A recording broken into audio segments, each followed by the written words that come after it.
All right. Shelly, it says we're live. So if We get a anybody, 2x4. Anybody yeah, got a 2x4? give us something and let us know that you can hear us, and we'll start here in just a minute. We're 15 seconds halfway. We can hold our breaths until I so. see Patty and Rosie in there. Yeah. Patty's texting me while she's Tell her on the tell her to quit thing. texting you. So all right, we're 30 seconds in. Let's go ahead and start. Shelly. All right. Everybody, welcome back to Kentucky Sustainable Living, where we're talking about all things festival because it is 4 stinking days away. Y'all got 4 days till all the awesomeness happens. So you got me here, Shelly, Jason's right there, and our guest tonight is Suzanne Shires. I can't wait to hear her speak because I'm just totally intrigued with the whole salt thing. Like I'm just so excited about that. But yeah, why don't you go ahead and tell us a little bit about yourself? Okay. Thank you, first of all, for having me. I'm so glad to be here and to be part of this show. I hear a lot about it, hear a lot of people talking about this show. So I want to do what I can to help promote it too. Um, I'm a North Carolina native. I've got one little grandson that keeps me here. I traveled for a long while after my son was grown, but I wound up back here because I got to be close to that boy. uh, Little redhead. He's mean as a snake. Little redhead. Uh, Wonder where he got that from, right? um, well, actually, his mama is redhead too, so I can't take credit for all of that. But I've been a North Carolina native, or I've been here in North Carolina most of my entire life. I have a little homestead now. I'm in the process of moving to a larger homestead where I'll have an elderberry farm, lavender, blueberries, and a few other things. And it's actually close to my grandson. I'm about an hour from him now. So, but I've been an herbalist for about 20 years. I've been into wild food for a long time, much longer than that. Started out picking honeysuckles and poke salad with my grandparents, and we ate the berries. Yes, we did. And I teach a class on how to properly handle poke. So one of these days, I'll have to come back and do a class for you if you don't already have that. But I eat something wild every day, whether it's a seasoning, a seasoned salt with wild food. As a matter of fact, today I just picked blackberries. I'm still a little red in the face from that, and milkweed peas. There are certain varieties of milkweed. Oh, I meant to bring one over here where you can see it. There are certain varieties of milkweed that in the bud stage taste just like a green English pea. And Really? I like to put those in like tuna salad, pasta salad, things like that. And you can just have them as a side dish too, like peas and onions or peas and carrots. And I have had it with Queen Anne's lace roots. That would be wild carrot. I have had it, not my favorite. I'd rather have wild ramps or wild onions, wild garlic, something like that in it. But they are wonderful. So I picked a whole bunch of those, and I have about four harvests off of milkweed, the edible varieties. And there are some varieties that you can't eat. So you have to kind of know your variety. That's where your ID, not from a plant app. They're notoriously incorrect. If you use it as a starting guide, just continue on. Make sure you go and verify whether you Google it or whatever. If you're using a plant app, go to another source because you can actually change that algorithm, and people don't realize that.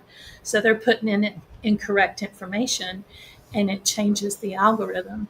So Wow. I see people all the time identifying things incorrectly, and then they're going to eat it. And one lady sliced up a poke root, and she was going to just saute it up. Oh no. Please don't do that. Yeah, don't do that. Go I get mean, the carrots.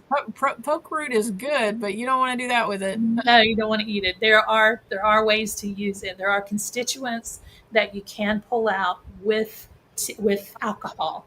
Right. It's not water soluble. Now, the rest of the plant is the phytolacca toxin in Phytolacca americana is water soluble. That's why you can boil out the toxin and you dump the water.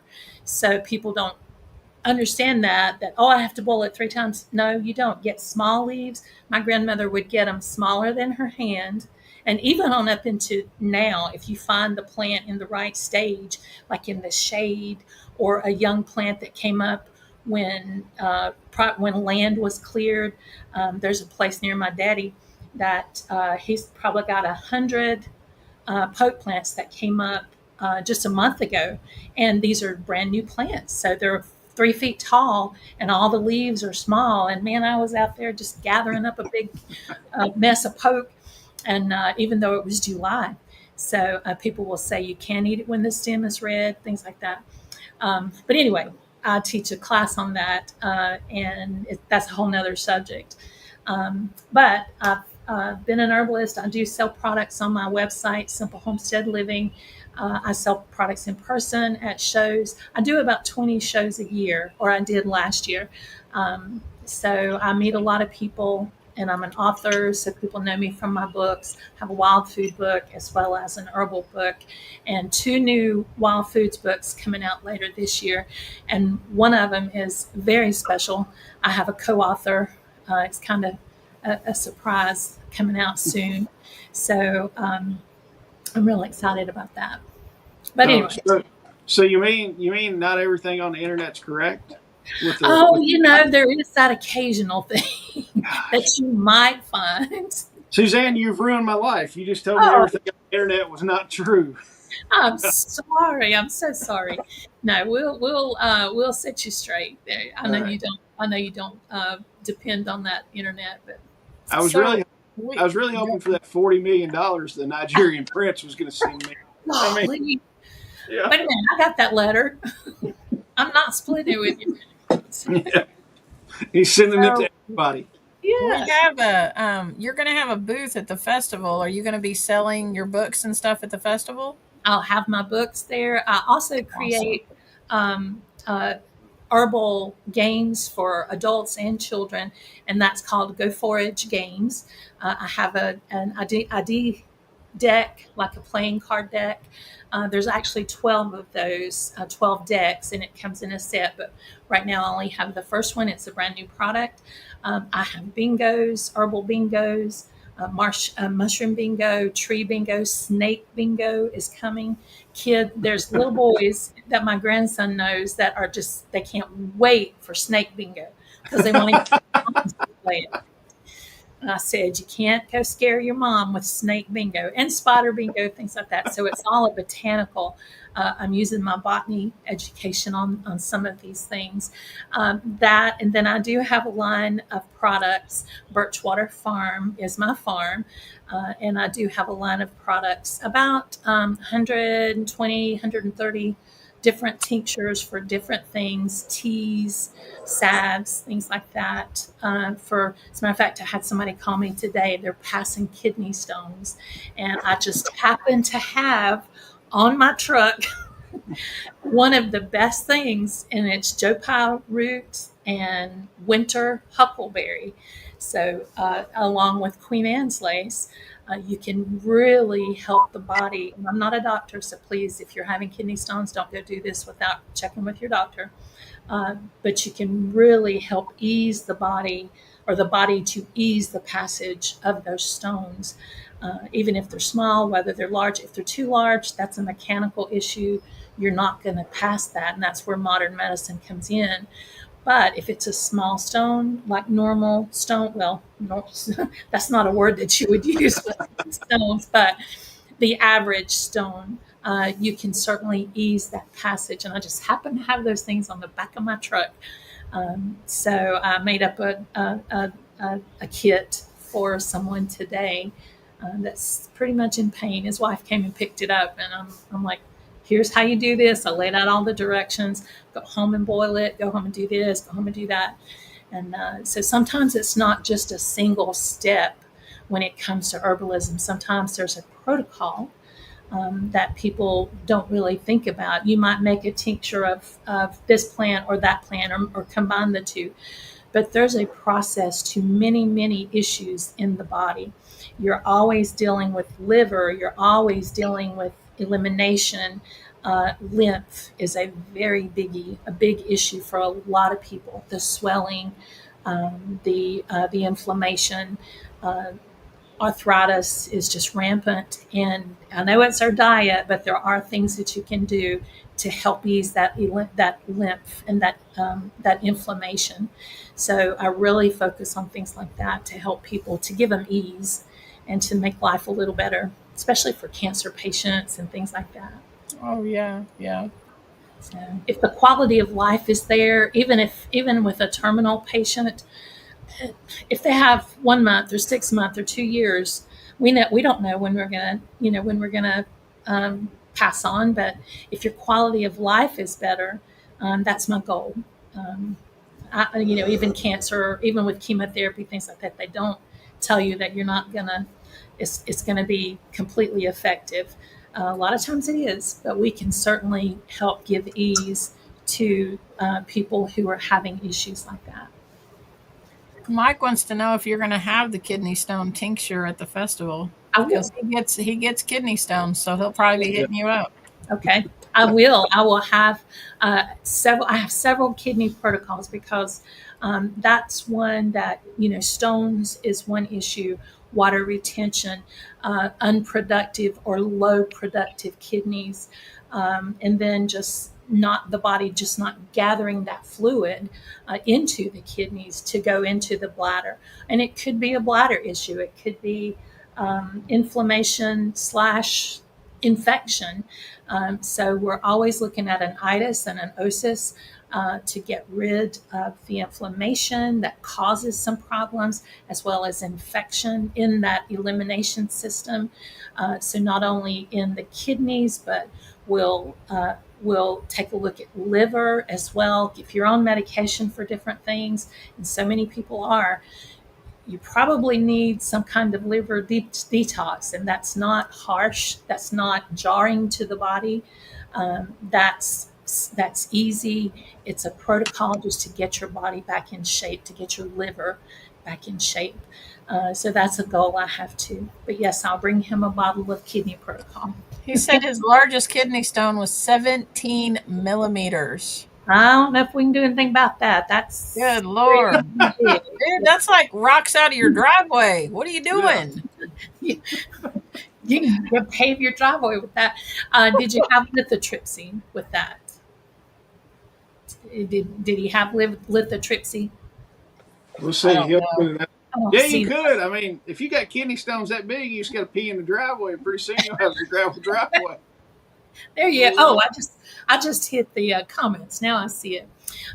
Yeah, sometimes that's a mechanical issue, but if you have, if when you have a stone and you're stretching that urethra, it'll tear. It may get ripped. If the stone has a sharp edge, there's a lot of things you can do to ease that pain, that pressure behind the stone. Of course, basically elimination is what's going to help that. But there's other things that can help your body slide that on out to help ease that. I would suggest right now, I would go ahead and suggest marshmallow tea.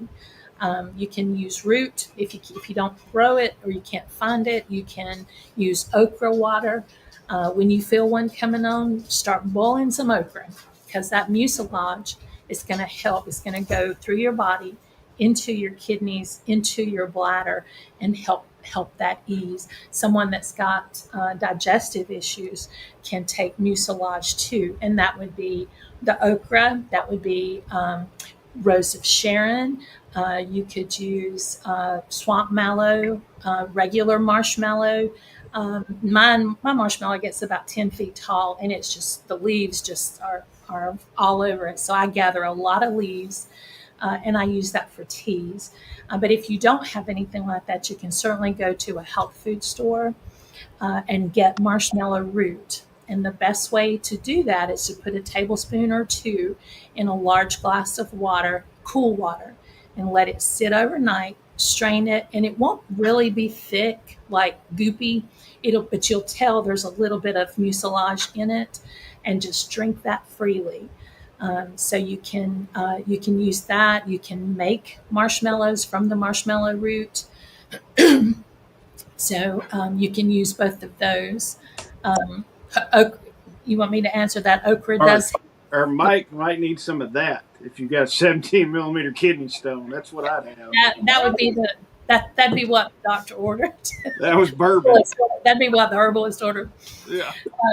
Yes, okra does help with constipation. If you have a child or even an adult, okra water, and a lot of people think, oh, I can't stand it, it's goopy. You can thin it down, just take a little bit more. Or that's why my grandmother ate okra and tomatoes, because she had a little bit of a constipation issue, and she would eat okra and tomatoes all winter.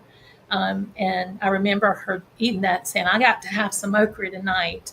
And I never understood until I was older. And then I thought, oh, that's what she did. So yes, it does help. GERD is another issue that marshmallow would help with. Really? Yeah, GERD is one of those that it's really hard for people to, because that acid is eating away there at your esophagus, at the bottom of your esophagus, there, duodenal area. And you want to soothe that. So you want to replace that mucosal lining. And that mucosal lining goes through the entire digestive into the elimination system. So marshmallow does work all the way through, whether you're eliminating from urine, or you're eliminating from stool, feces in your digestion, even with your sweat. If you have an issue with sweating and it causes irritation, like under your arms, not from like a deodorant or anything like that, but even though you're sweating, that's part of your elimination system. And marshmallow can help soothe that, or actually change your pH, change where you're not quite so irritated. But if you have gum issues, mouth ulcers, you can swish with okra water. And I wouldn't salt it or season it in any way, because it might burn in your mouth. But if you have a cold sore or bleeding gums, things like that, I would put, if you have bleeding gums, I would put marshmallow with white oak bark. White oak bark is very astringent. I would swish that, and don't swallow that. If you're swishing for bleeding or infected gums, don't swallow it, because you'll just be swallowing that infection. So swish it, hold it in there for a few minutes, spit it out, take some with you to work, swish it when you go to the bathroom, do it multiple times a day. But that white oak bark is going to tighten those tissues. It's very tannic. It's very astringent. Some of you may recognize that word tannic from tanning hides. You want to tighten those tissues. When you're drying that, when you're working that hide, when you're tanning that hide, you're tightening it up so that it's not loose and porous. So that's what you're actually doing with GERD and mouth ulcers and other issues as well. So does that marshmallow root help with like acid reflux and stuff like that? Is it that kind of thing too? It can help lower that acidity in your stomach? If it doesn't lower the acidity, which for a lot of people it will, it's at least the least it's doing is healing that mucosal tissue, so that you're not having quite as much problem. But then you'll still need to take care of the acid reflux, and that could be a change in diet. That could be just adding slippery elm, different things that you can do for acid reflux. But you want to heal that tissue as well. And I would certainly do a liver detox or get on liver enhancing herbs, barring any autoimmune issues, because you certainly don't want to push the liver or the immune system when you have an autoimmune issue. So there's a lot of people with autoimmune right now. So we're just covering everything. Sorry, we're not talking about salt yet. Hey, we went down the rabbit hole without me even saying it. People tell me I feed them with the fire hose. So sorry. I mean, It's we've really covered. interesting, though. I mean, I'm Oh, liking it.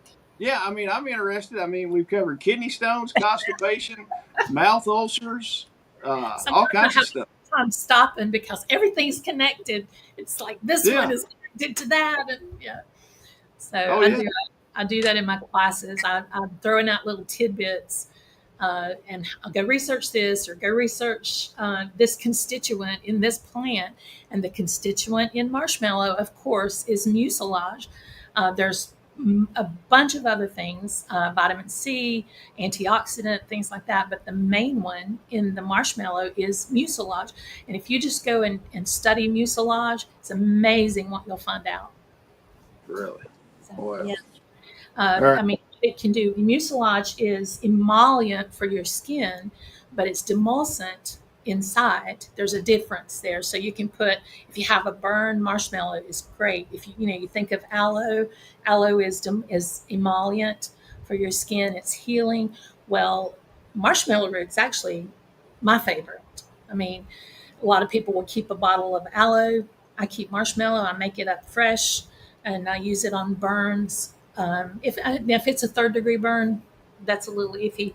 But if you can touch that tissue without, how burns can be, Oh, um, yeah, if you can actually, put something on it. And I wouldn't suggest putting that a root on an open burn. I would make a compress, which is using a cloth, as opposed to a poultice, which uses the plant material.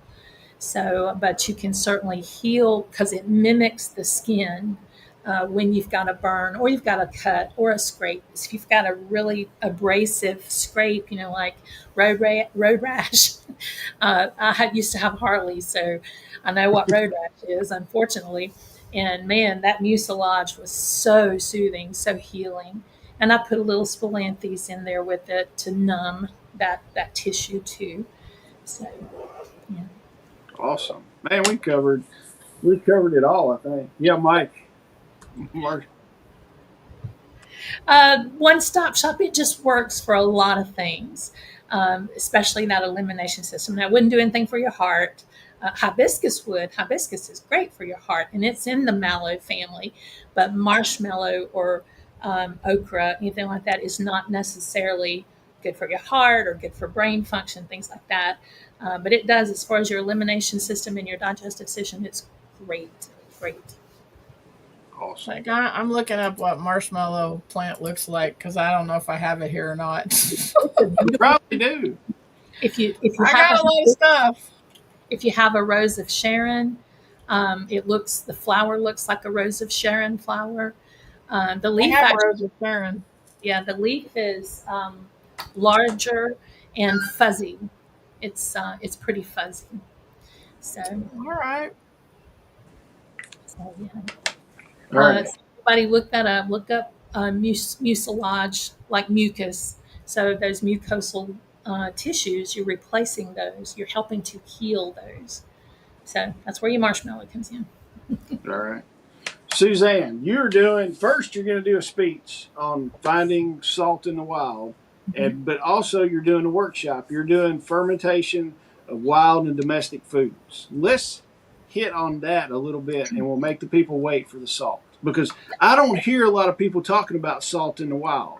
Everybody, when they're talking about salt, they're talking, well, we're gonna get it from the ocean and go out and take ocean water and do that and get the salt there. So we're going to make people wait on the salt. But tell us, like the fermenting wild domestic foods. Okay. I mean, there's tons of benefits on having actual fermented foods. Oh, there is. If you have gut issues, that would be what I would suggest for the GERD or the acid reflux.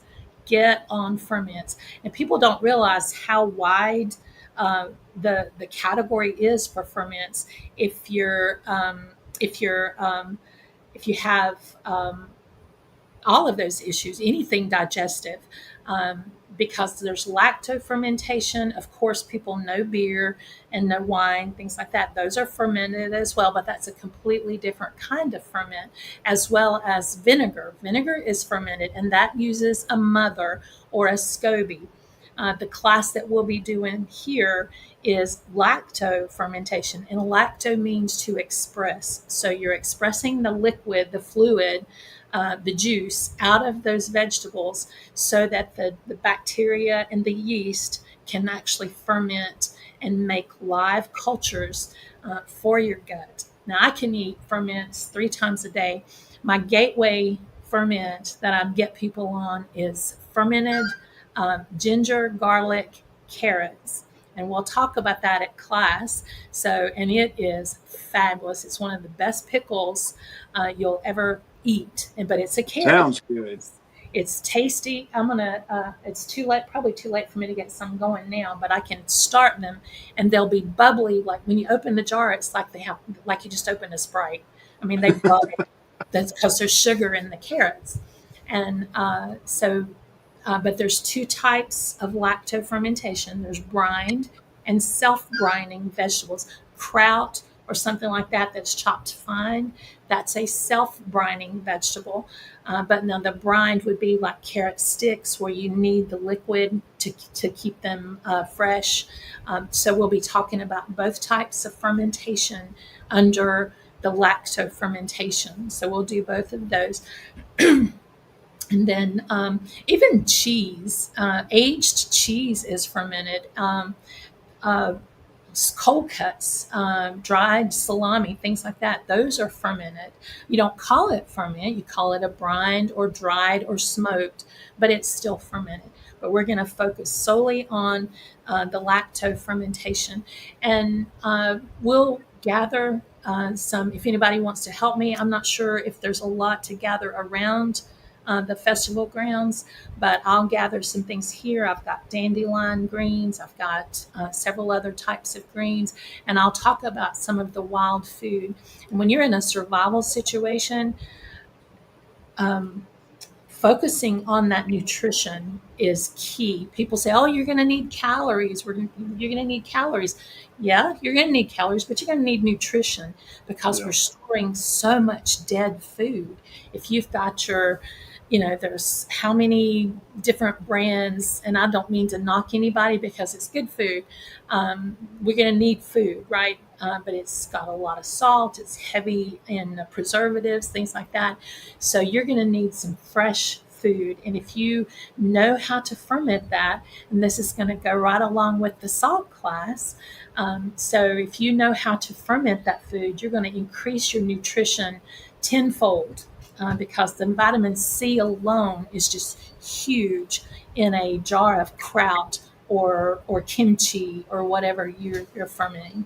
I make a hot sauce with Scotch bonnets and Carolina Reapers, and I can't eat it. I can't even be in the same room with it. But I take it outside, and I'm making this for some friends, and I'm like, here, come get it. You're going to have to keep it. It's not going in my kitchen.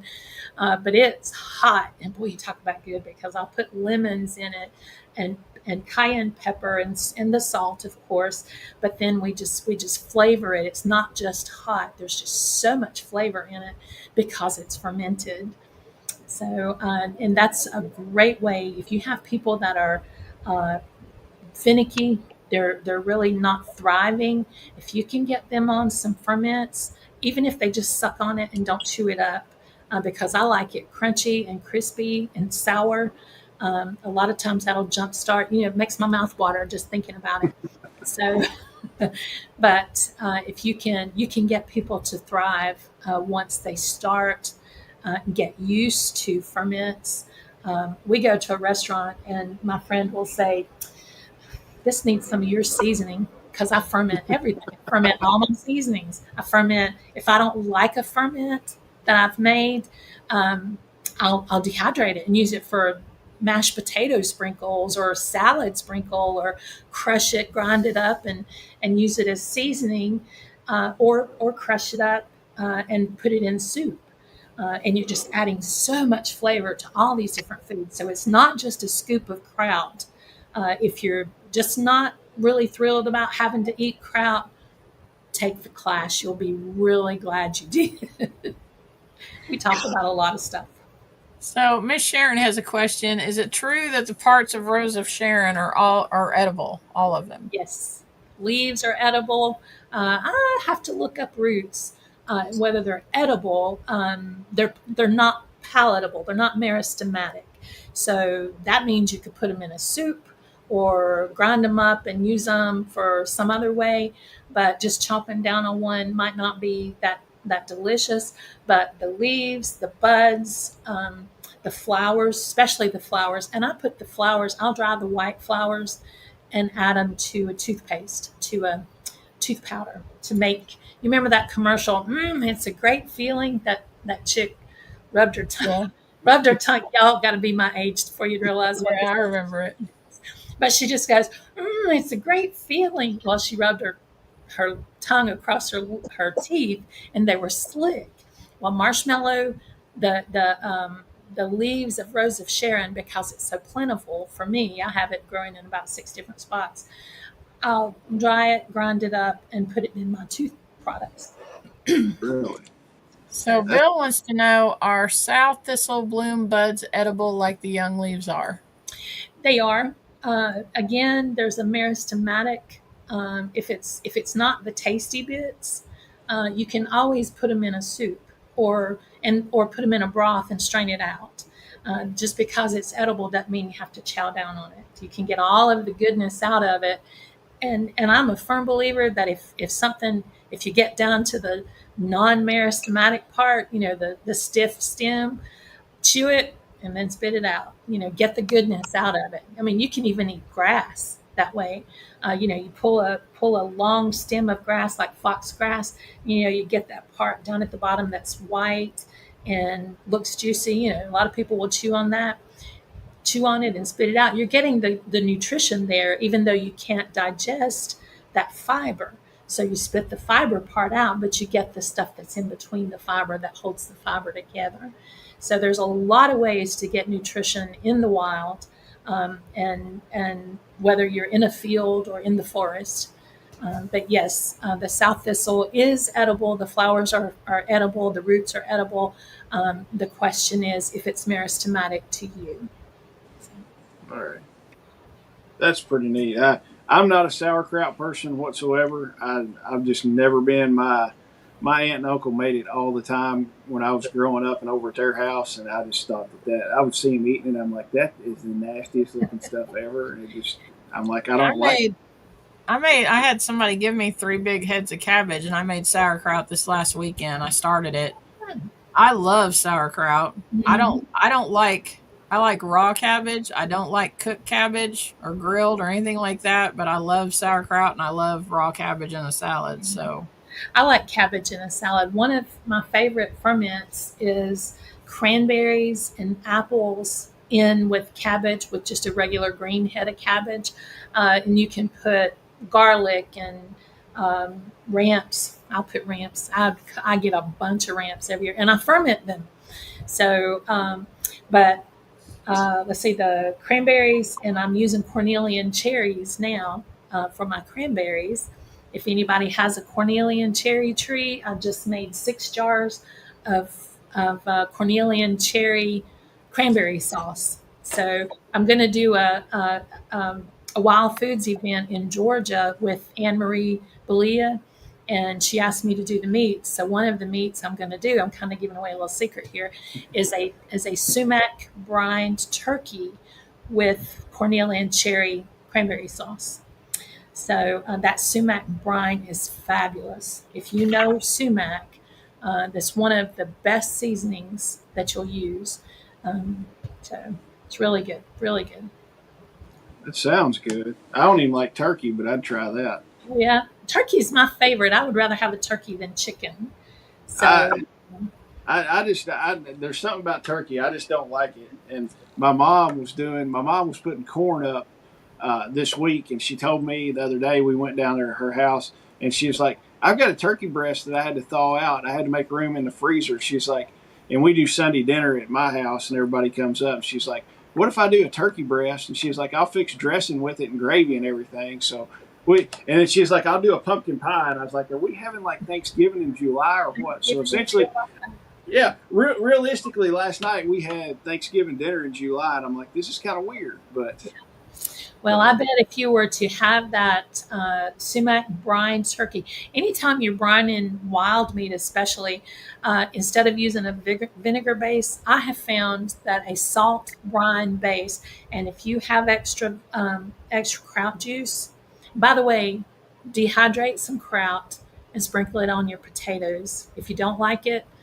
just dehydrate it and sprinkle it.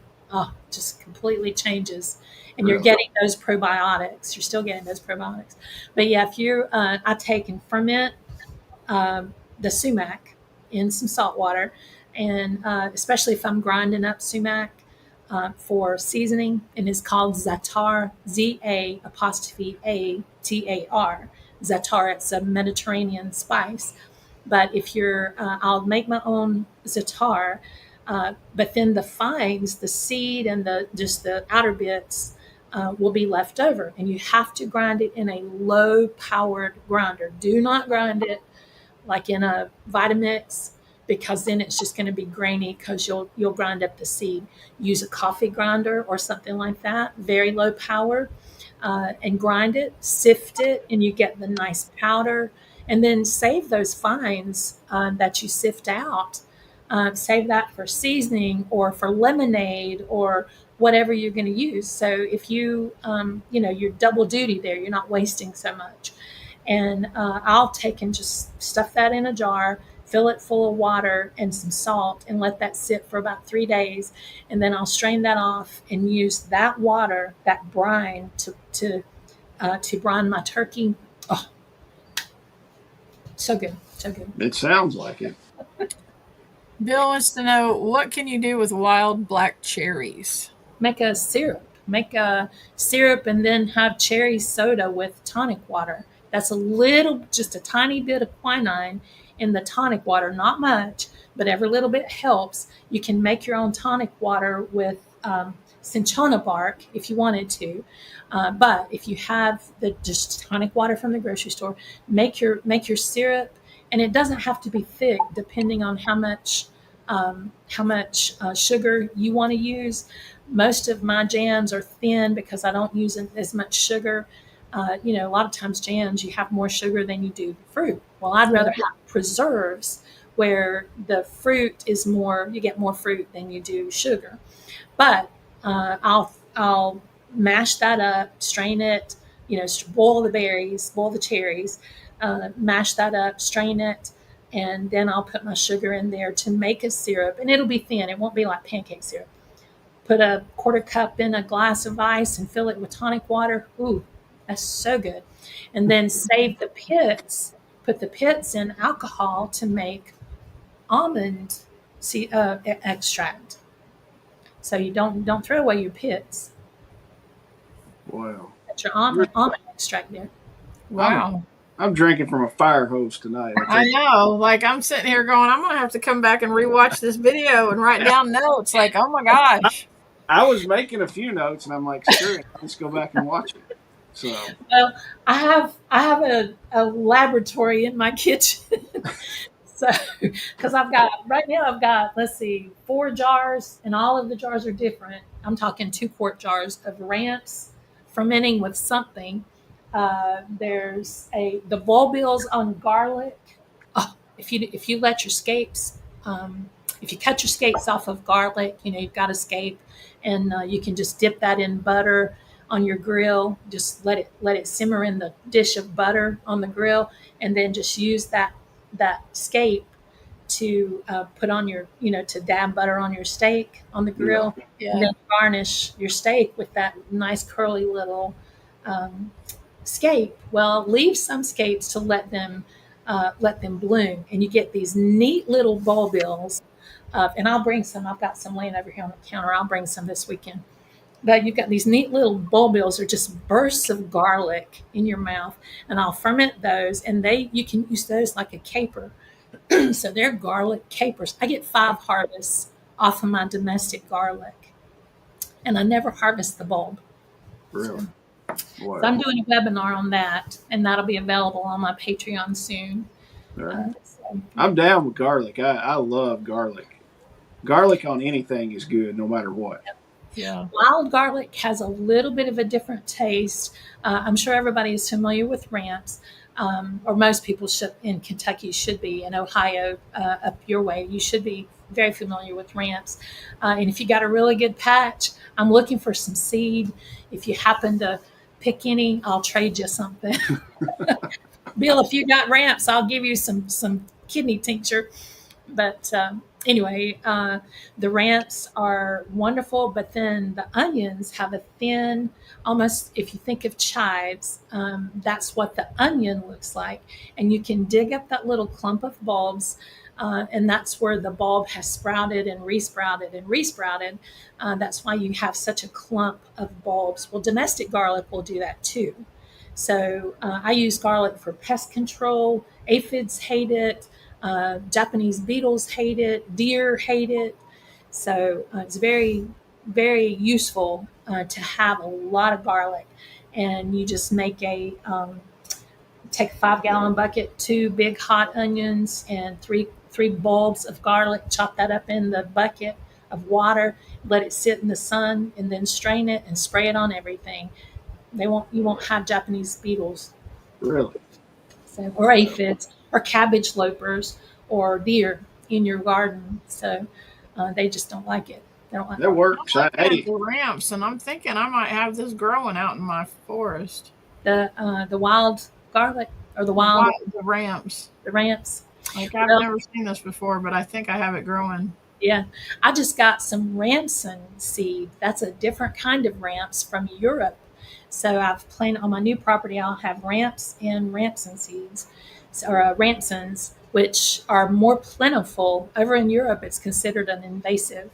And another one is garlic mustard. I love garlic mustard, but that's a spring edible, so it's hard to find now. It's gotten bitter once it bolts, just like anything else. That's why poke gets bitter, is because it bolts. But the leaves, the leaves lose their flavor after the plant bolts.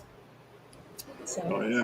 Bill said he's got wild chives, oh yeah, and he says that apparently they're growing like wild in his yard. So, yeah, they're oh great. yeah, and it is. It's amazing what if you just let your yard grow. Mhm. It's amazing the amount of edible stuff and useful stuff that you've got in your yard. It's That's like, true. That's yeah, true. I Let it mean, grow one season, and or once a season. Let it get really wild, really tall, and you might have to bush hog it, but you'd be amazed at what you actually have. oh Um, yeah, I've got no problem letting it grow wild. I hate mowing my yard. yeah, I do too. That's that's why Um, we're converting it to clover. Mow it, Clover mow, is awesome, awesome. yeah, Red clover or white clover or white sweet clover. clover. We've got a bunch of white clover that's come up naturally, and I'm like, this stuff doesn't get but like 6 or 8 inches tall. I'll be able to mow it like every month and be good. Yep. So Red clover, which is actually lavender, you can take and pull the flower apart and just sprinkle that with salt. Makes a great seasoning. A little bit sweet and sour, or excuse me, sweet and salty. Just kind of gives a little sweetness to the salt.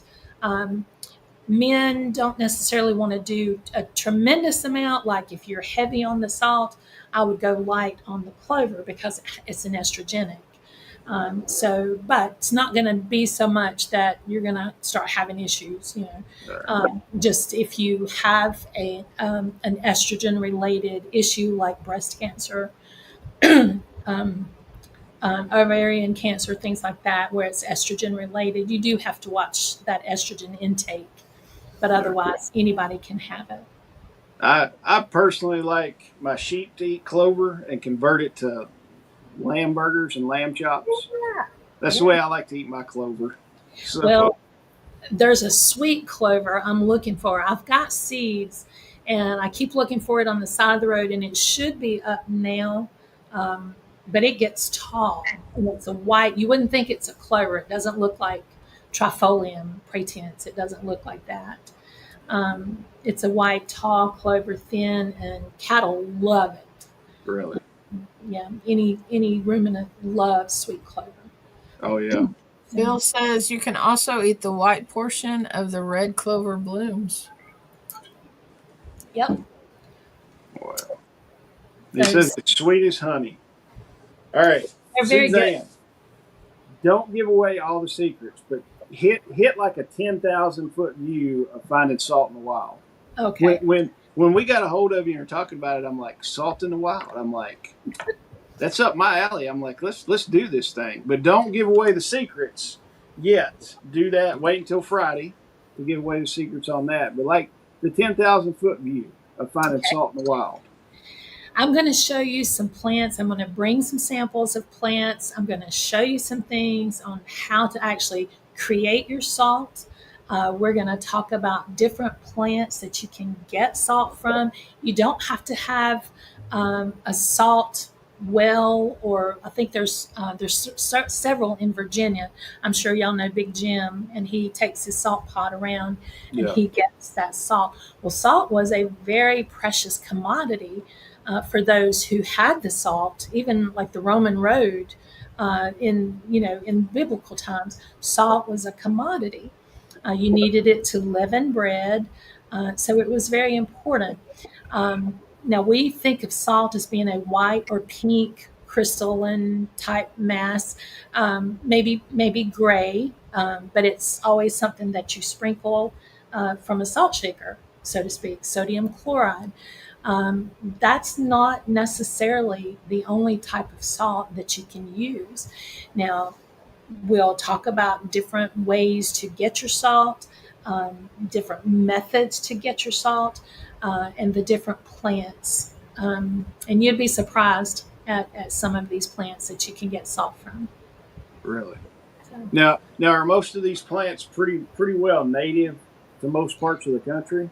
oh, they are. Yes. Everyone that I'll talk about, I'm pretty sure is native.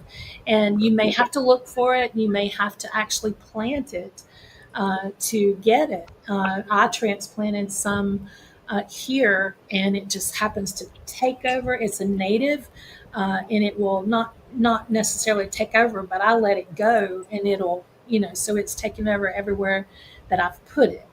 And I love it. It's a beautiful plant. It's a ground cover. Keeps out my stilt grass. Ugh, I have stilt grass like crazy. But you can use it, this particular plant, along with some others that are actually ground covers too, for that seasoning.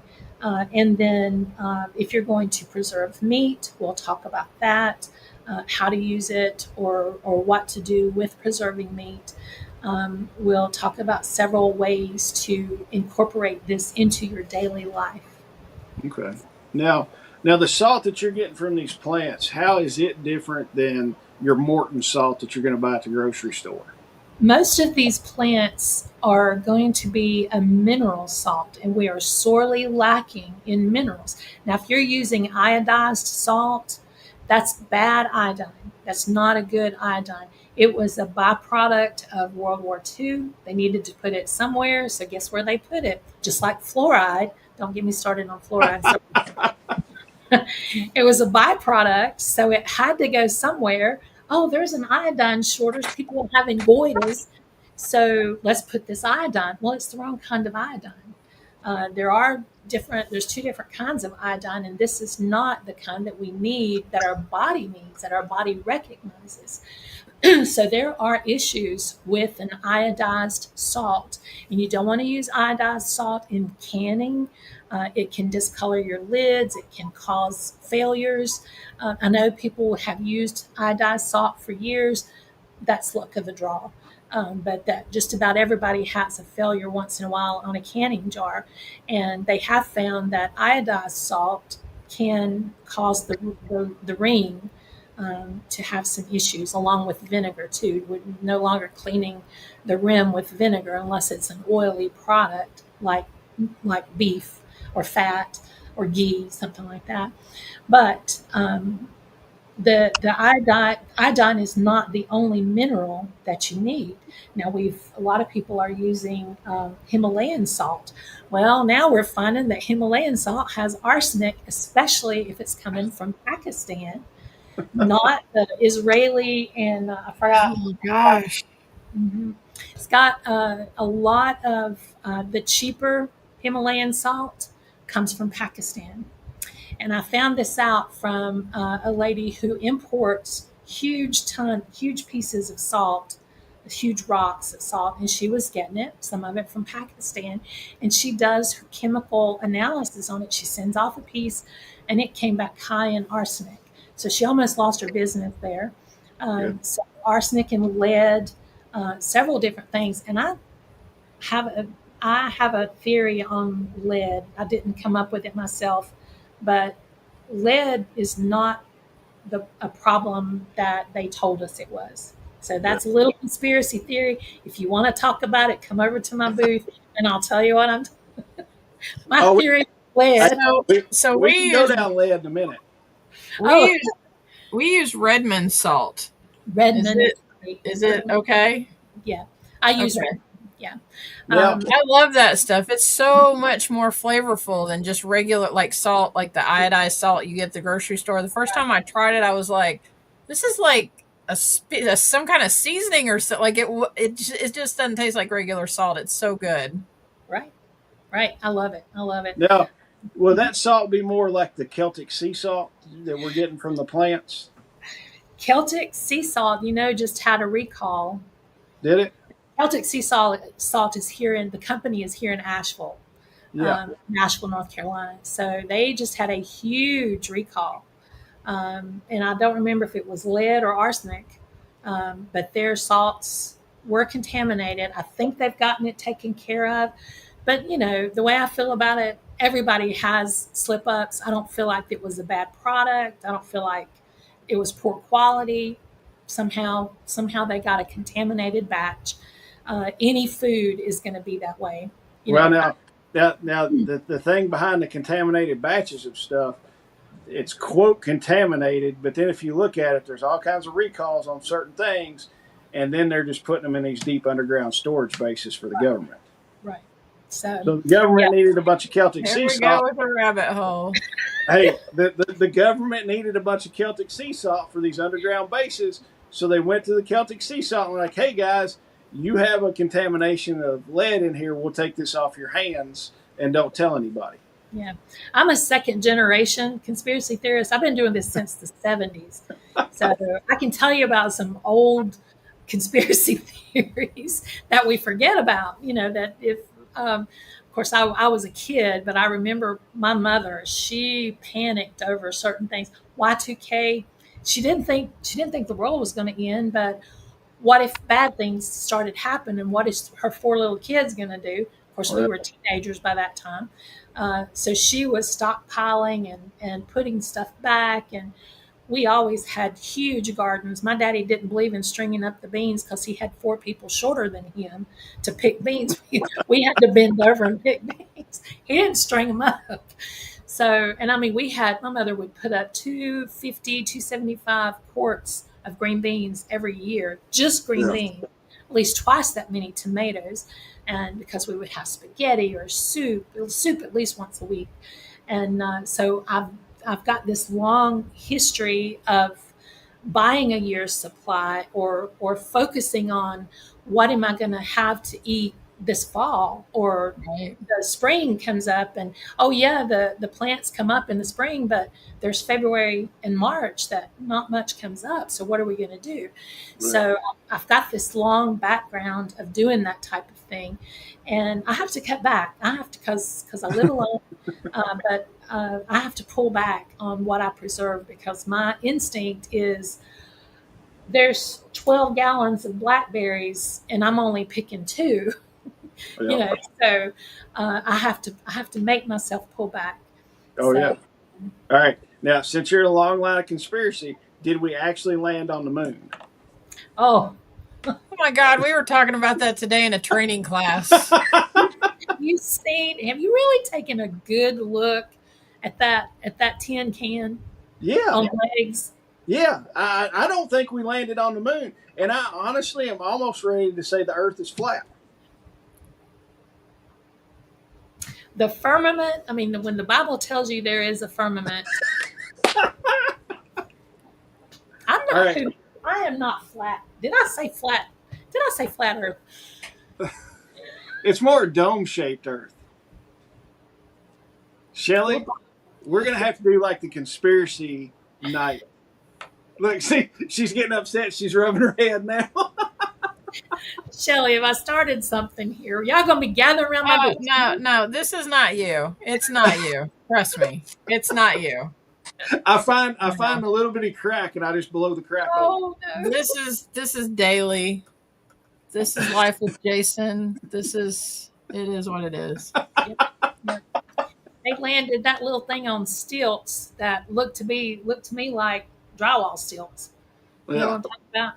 That's what they landed, this how many ton thing, and it just Yeah. All right. My son-in-law is convinced that the moon landing did not happen. He's like, didn't. No, I don't believe it. Well,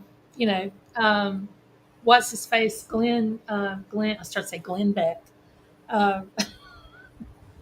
What's his name? The astronaut. His last name's Glenn, right? Yeah, that's right. He slipped up and said some things, and boy, they were pulling that back. That was, but I remember that. See, I remember that. Oh, Some of y'all don't. Y'all are younger than me. Yeah. So. Suzanne, tell us about the lead thing. If it will not get us kicked off YouTube. Okay, there's this substance that was in paint. But what do they put on you when they do an x-ray? Lead vest. Lead vest. Or apron or whatever, yeah. Around your windows and your walls, and what was in the paint? Something that we just talked about. Yeah. And all of a sudden it was banned. All of it. Not just what they were painting baby cribs with because some kid chewed on the edge of his baby crib. They took out all of it. Yeah. Right? Well, about that time, this AI and things like that have been here a lot longer than what you think. I have a friend, I think he's in his 80s now. He was in Army intelligence. And he, back in the early 70s, he had a computer just like the ones on these. There was a program, there was a TV show or a movie, and the computer talked and took over. And he had a computer that would talk to him.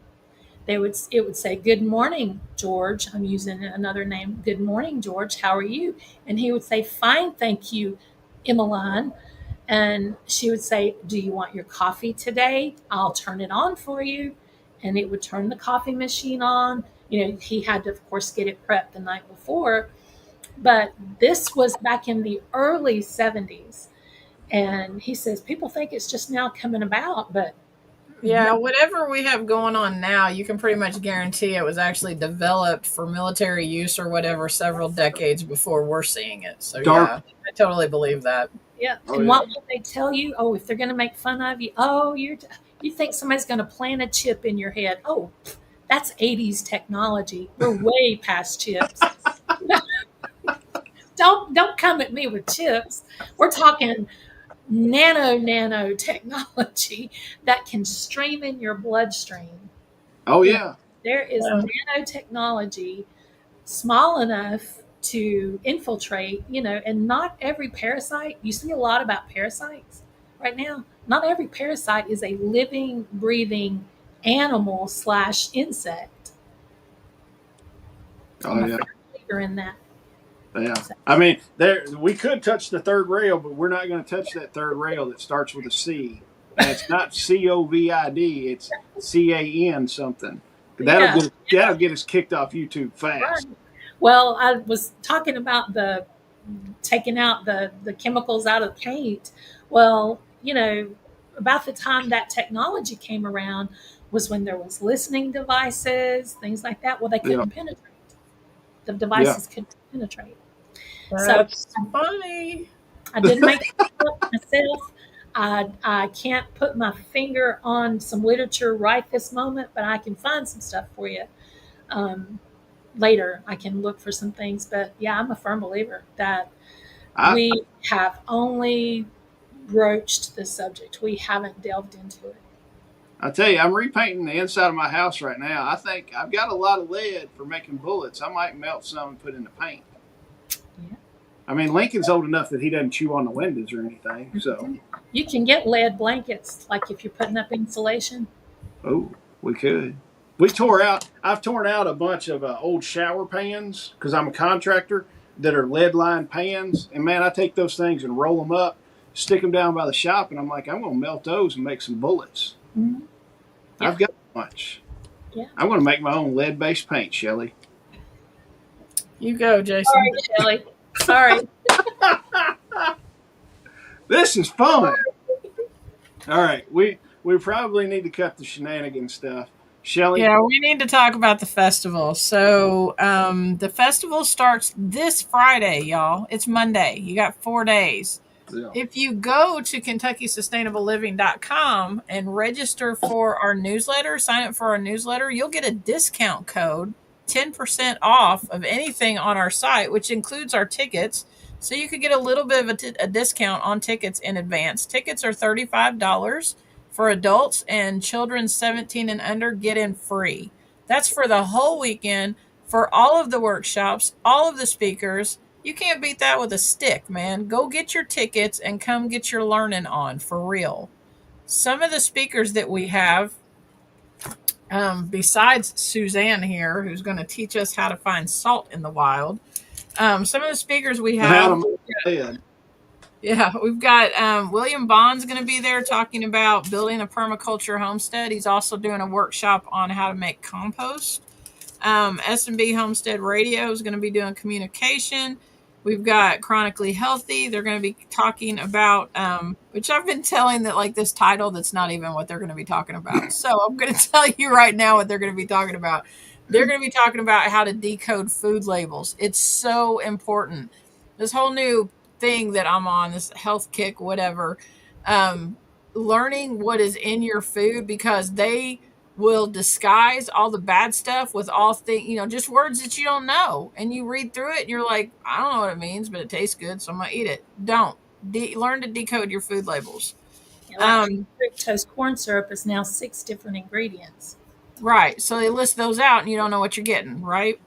Right. Jeff Smith is going to be talking. He's going to be doing a talk on active aggressor awareness and strategies.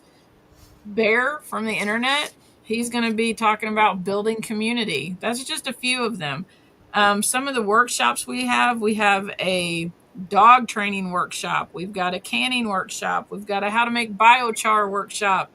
We've got a yogurt and butter making workshop. We got a land navigation workshop, cast iron cooking, how to make sausage and bacon, how to do sourdough, an herbal workshop. We've got, oh my gosh, we've got all the things. There's only a few things. There's like 17 workshops. There's a few things that I'm like, I wish we could have gotten that. So it's going on the list for next year. Yeah. But you can't get a better deal anywhere. And we've also got, we finally got it organized out. We're going to have a couple kids activities every day. So there's going to be something for the kids to do. We're going to have food trucks there. You'll be able to get your lunch and everything. Jason, do you want to tell them about the auction Saturday night? Yes, Saturday night, 5:30ish Saturday night, after everything winds down at the festival. Probably, honestly, one of the most important things we're doing at the festival is an auction for Caleb House. Anybody is welcome to come to this. And if you don't know, Melanie, can you put the link to Caleb House's website in the chat? If you don't know what Caleb House is, TJ is started. He's had it going for several years. Caleb House is a restoration facility for children that have been sex trafficked. They rescue those children, rehabilitate them. We're going to raise as much money as we can for that charity. We've got an auction. We're going to have the barbecue food truck will be there serving barbecue. If you want to get some barbecue, come sit down, bid on some awesome stuff. Come do that. It costs you absolutely nothing to come to the auction. You can hang out, do that, bid on some stuff. We've got everything from small items to big items. We've got consultations. We've got classes, tactical classes. We've got herbal classes, medical classes, radio classes, anything that you can think of. And these people have donated. And on the website, if you go to the front website, if you go to the festival website, which is on there, click festival, scroll down, you'll see the link for that. It's got all the awesome donors for this. There's too many. We've got dog training too. I know Jennifer was in here just a minute ago with our shepherds. Jennifer is doing dog training classes that you can buy. That is probably the most important thing that we're going to do at this. Yes, we're going to have fun. We're going to learn a bunch of stuff, but we're going to raise a ton of money for these kids that need it the most. So, and also Miss Sharon said, Yeah, I saw those. yeah, Jay with Prepared Citizens, his dad has been in hospice. His dad's not looking real good. Jay is not going to be there. He texted me the other day, and he said, "Sorry, dude, I can't be there. He's got issues with his dad." I'm like, "Take care of your dad. Do the family first." And I said, "You can come back next year." So keep Jay's dad, Jay, and his family and everything in their prayers. So, but yes, Caleb House, we can pack 325 people in there. So if we pack 325 people, everybody gives $10. That's $3,250 off the bat that we can raise. So that's it. That's all I've got. So are we going to, and That's all I've got. Yeah. So get your tickets. It's going to be worth it. Don't give me the crap of, oh, I live 4 hours away. That's hogwash. People are coming. Yeah. People are coming in from Iowa. There's one guy coming in from Canada to teach you about dog training. So if a guy can come from Canada to show you about dogs, you can drive 4 hours to learn all this stuff. So, and I will be driving 8 hours, and they're bringing. They emailed me today and told me they had a gimpy rooster that has become a pet, but they can't keep it. So they want to bring it and see if somebody else wants it. And if they can't find somebody to take it, I guess they're going to donate it to our chicken butchering class. We're going to put it in a canner. So. But so Mike messaged me. He wanted me to call him after the live. He messaged me something about the chicken bingo. Maybe we could use the gimpy rooster in the chicken bingo game. Hey, that would work. That sounds good with me. So we guys, make lemonade with lemons, y'all. That's what we do. Yeah. So have we decided what we're going to do Thursday? Are we going to do like a live early? Yeah. Be on the lookout for it. We don't know exactly what time. Probably sometime in the afternoon, because we've got to get everybody situated with their booths and stuff, and we usually have most of the booth people, the vendor booths come in on Thursday, but probably something in the afternoon. Be looking for a live. We're not sure what time. If we come up with the time, we'll put something on there early to let you know. Well, and then I will be on tomorrow morning with my morning show. I'll be on at 8 o'clock Central Time. So if you want to catch that, jump on here. We're going to be drinking coffee, and I hadn't got a topic yet, but I will figure it out before tomorrow morning. And I'm going to have Suzanne back on the morning show sometime, and we're going to talk about conspiracy stuff. I would love that. Yes. I found a partner in crime to talk about conspiracy stuff. Man, I tell you, I'm going to have to brush up. You're a little... I get on TikTok and start scrolling TikTok before I go to bed, and it's like, have you heard about this conspiracy theory? And I'm just like all into it. I'm like, uh-oh. So that guy, you see him, he puts something in search and the words automatically populate. That's me, man. I am just not on Google, but on the ones I use. See, one of my biggest fans is Bill. He loves the morning coffee. So, all right, guys, we appreciate it. I'll be back Monday morning, and then we'll be back Thursday sometime. Stay tuned. We don't know exactly what time. And if we don't see you tomorrow or Thursday, we will see you at the festival on Friday for sure. Y'all have a good night, and we appreciate you. All right. Thank you for having me. Bye.